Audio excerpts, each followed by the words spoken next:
Hey, John Crestani here, and in today's video I'm going to be doing something a little bit different, but hopefully you'll enjoy it. I'm going to be doing a video on a Google Display affiliate diet ad analysis. So we're going to be analyzing a successful ad that I actually ran in the weight loss or diet industry. This ad, and I'm going to be breaking this down. This ad made me many thousands of dollars, and I'll explain why this ad works and exactly the psychology of what goes into this ad in this video. So stay tuned. I'm going to walk you through from the mindset of a successful internet and affiliate marketer exactly what leads to an ad working on the Google Display Network. Let's get it.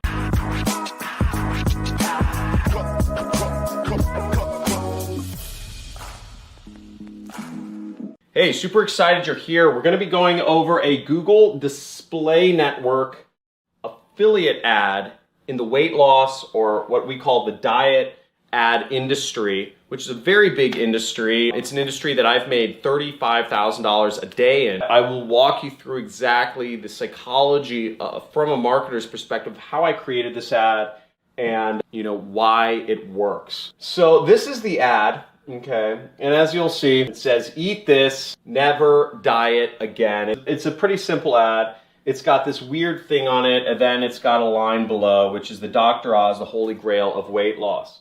Okay, so now this ad, here, let me bring it up here. I'll go over a few things. So first off, this is what's called a medium rectangle. So it is 300 by 250 pixels. So, right, 300 this way, 250 this way, meaning that is the size of the actual ad itself. This is the most common unit of ad. One of the great things about this sort of ad unit, it is also one of the most clickable. It's one of the best ads in regards to direct response advertising.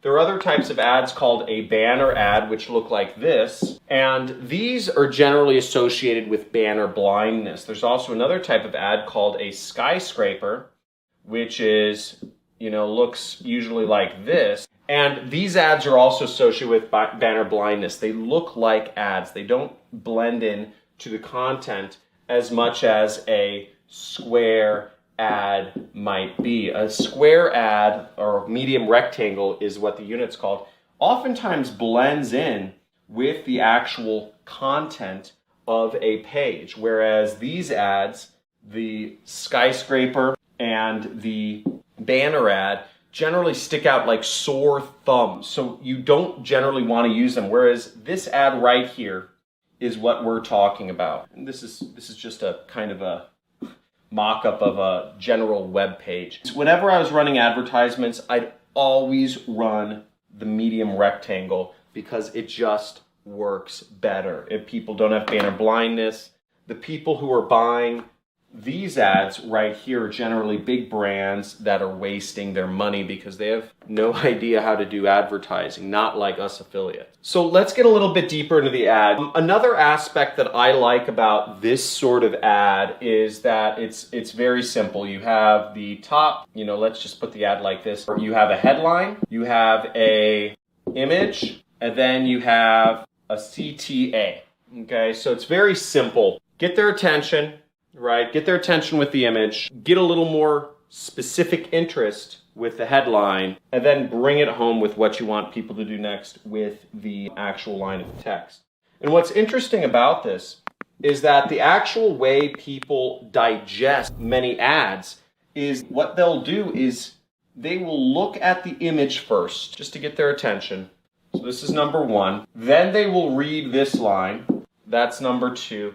And then they will read the call to action, which is number three. So consumers' behavior, just human beings, they go for what's most interesting first. And generally, always an image is going to be more interesting to folks than text. It's the way our brain works.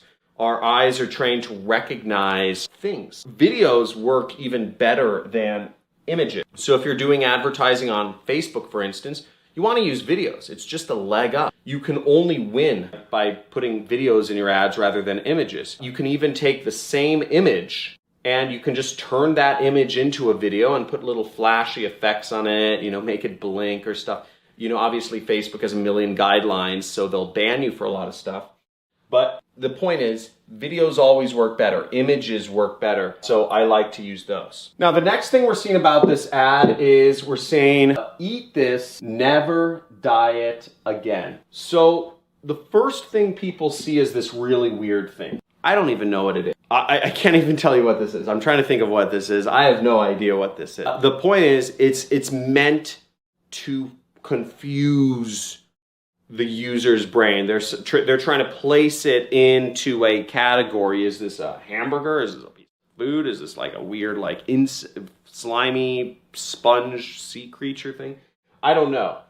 But the point is, it catches people's eyes because they can't place it immediately. They can't tell whether this is an ad or a thing or news or something, new discovery. It just looks weird. So what happens is that because it goes into those what I call reptilian sensors, and I talk to my students a bit in my courses about triune brain theory, which is talking about how we have the reptilian brain, we have the emotional brain, we have the logical brain. But what's interesting about the three different brains is that the reptilian brain, which is the fight or flight instinct, overrules everything, okay? Overrules everything. And the fight or flight instinct, what that is we as humans, when we see something, we need to say, basically, am I going to eat it? Am I going to mate with it? Or am I going to kill it? Right? The brain, it wants to figure out, is this dangerous? Is this mateable? Is this something else? Okay? And if it's not dangerous, we want to figure it out. We don't know what this is. And when we can't place something in our brain, it brings interest to us. So even if we saw that little Google ad symbol up in the upper right, when people see this, their brain flips out. It stops thinking whether it's an advertisement or not. It's just kind of like, boom, here's this thing. And the brain starts freaking out because it's saying, is this supposed to be dangerous to me or not? So we get people's attention right there. But attention doesn't equal money. Because again, at the end of the day, as affiliate marketers, we only make money if somebody buys the product that we're selling. This is what we call kind of clickbaity, right? We're trying to interrupt people's patterns because people don't like advertising, okay? So you need to find a way to reach people. Now you may say, that's awful, John. You're getting people's attention when they don't want people's attention. That's what all advertisers do. And if you don't like advertising, then, I mean, what are you doing here? Come on. So the next thing is, we kind of foreshadow what the benefit is here. Never diet again, right? And we have that further kind of weird pattern interrupt. Eat this. Like, what? The assumption is you looked at the image first, and then you read that, and it says, eat this. And that just flips out the brain even more. You're saying, what? I don't even know what that is, right? That's what the brain's thinking. How can I know to eat it? Never diet again. So there's a curiosity angle. What we're looking for is interest, okay? And in sales, they call this AIDA. Attention. Do I have your attention? Interest. Are you interested in the product I have to buy? Decision. Are you ready to make a decision and then action? So the first step is attention. We have to capture their attention. This captured their attention. This and eat this captured their attention. Interest. Right? This is I. Are you interested in never having to diet again? So what I'm selling here is Garcinia Cambogia, which is a weight loss product. It essentially suppresses your appetite. Now that doesn't matter as much as Dr. Oz. Dr. Oz is the most famous doctor, and he's very well known for talking about weight loss in America. So that adds what's called social proof. And this also goes to another sort of part of the brain, which is, I'd say the emotional part of the brain. That is the emotional part of the brain, which picks up on differences between social relationships. As humans, we are constantly kind of figuring out what is our pecking order, who's in a relationship with who can we say this to, can we get away with saying this to somebody, are they above us, are they below us, etc. in sort of the pecking order. And what we're always looking for is humans don't want to make decisions on their own. Humans want to make decisions that other people have made before them. Many of you are, we have this whole crisis pandemic thing going on. And You know, it's one of those chicken and egg scenarios. People will not want to go out of their house until they see other people go out of their house, right? Or a significant amount. People don't want to be the first. People don't want to stop wearing masks if other people are wearing masks. It's one of those social conditioning things. Social proof is the most powerful, it's one of the most powerful things, one of the 3 most powerful things in marketing. Because again, the more you can show that, hey, look, other people have made this decision before you. You can trust them, right? Trust the masses. People will always trust the mass. But this is just a psychology. So again, Dr. Oz, we throw in that social proof. We say, hey, look, I'm not pitching you anything. Look, it's this guy. This guy already said it's good. In this ad, we're saying the holy grail of weight loss, which is a quote that Dr. Oz had said about Garcinia Cambogia. So the holy grail of weight loss. So we already said they would never have to diet again. Now we're saying they are going to lose weight. So we just packed in the benefits there. Lose weight, never diet again. The #1 doctor in America has said that this is all good. And we have some weird we can't exactly place what's going on or what the solution is. Now that is good enough to get the click. So that's why this all works, and that's just kind of breaking down this ad. Another thing is we have the YouTube symbol here, right? We have a little video play button symbol here. And why is that? And the reason for that is because ultimately when they click, they're gonna watch a video. So I kind of want to prepare them to watch a video. Now what I could have done better, I could have done a little video play button right here, and I could have made it so that it looked like when people are going to click the ad, they're actually going to watch a video about whatever thing is going on. And again, you could design whatever you want to prepare people for whatever the next step is. If people are going to watch a video, you want them prepared to watch a video. If people are going to read an article, you want them prepared to read an article, because not everybody's going to want to read an article. Not everybody's going to want to watch a video.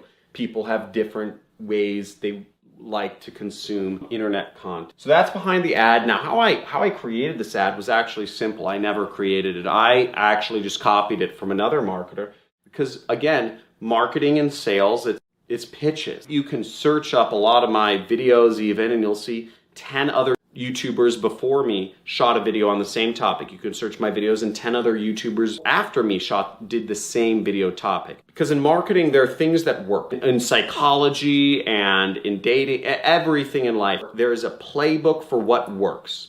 The way Jeff Bezos built his business, he wasn't trying something totally new. He built his business 99% by a framework that was proven and works, because he went to a top-tier business school. He worked as an investment banker. He went by what works. He's very by the books, if you know Jeff Bezos. And what we're doing here is very by the books. You don't try to innovate in marketing. You don't try to be creative. You don't try to think outside the box. Because if you think outside the box, if you're creative, you're probably going to fail. Okay? Now, when you get good, when you get really good, when you are a multimillionaire, you can start thinking outside the box and maybe try some things out and see if they work.